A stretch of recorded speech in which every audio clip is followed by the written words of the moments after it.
Hi, we're Rob and Nick Carter. We're both artists. We live and work together in London. The work in this room is our transforming series of work. It started in 2008 when we learnt that the average museum visitor looks at a work of art for about 4 or 6 seconds. And we thought, how can we engage the viewer for longer to make them look and be rewarded for sustained looking? So all of these pieces are slowly moving films based on old masters. It was really important when we set out on this journey to do a transcription of each genre. So we've got obviously several still lives, and then the subject of vanitas, nude, landscape. We wanted to do a drawing as well. To find a painting for vanitas was incredibly hard actually, but then we suddenly came across Dead Fog with 4 Flies, which resides in the Fritz Look collection in Paris, and it was perfect. With vanitas painting, we always think about our own mortality because it's about life and death. The frog in the piece is actually lying flat on its back with all the limbs out, and it looks very human, so we can immediately empathise. So that's another example of one of our transforming series that's been made completely through CGI, digital animation. Another example is the Constable landscape behind us. Incredibly complex work, 2.5 hours looping from dawn to dusk. Over 5,000 man-hours of digital animation have gone into the making of this. Every part of it is moving, every blade of wheat in the wheat field, every leaf on a tree, every brushstroke in the sky, a real feat of engineering. We first wanted to make this in 2008, but it proved too difficult at the time and had to make it 8 years later.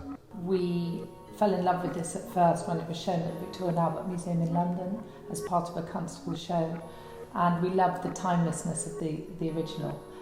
It's from 1817 approximately, and Constable, it was a sketch for all the cornfields, the final piece with the little boy drinking out of the stream, but that would have dated it to have the costume in it, so we loved the fact that it could be a scene for countryside today. Some of our other works have been created by actually recreating a scene and filming it with a 4K camera. For example, our 5 tulips in a Wanley vase, we filmed tulips decaying over 10 days. We filmed them repeatedly, constantly, keeping the camera rolling for 10 days in 4K, ending up with these huge data files. And that meant that in post-production we could edit out periods of inactivity. So we've condensed 10 days of decaying tulips into a 32-minute film.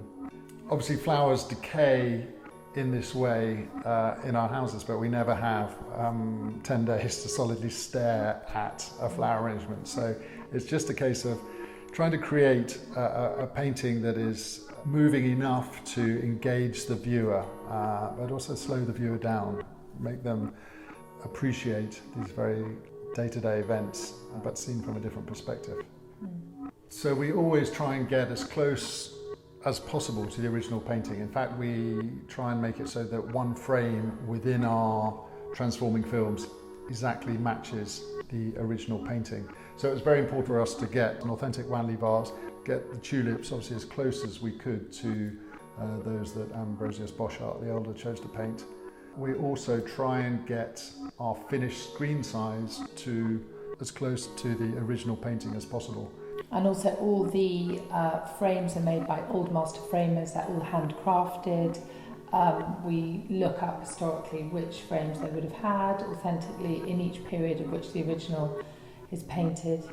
In all of these instances, it's been an amazing journey because we have involved the museums and the curators. It's been brilliant because, for example, the Ambrosius Boschart the Elder Flowers in the Arched Window that was from the Morris House was on loan to the Frick Museum in New York.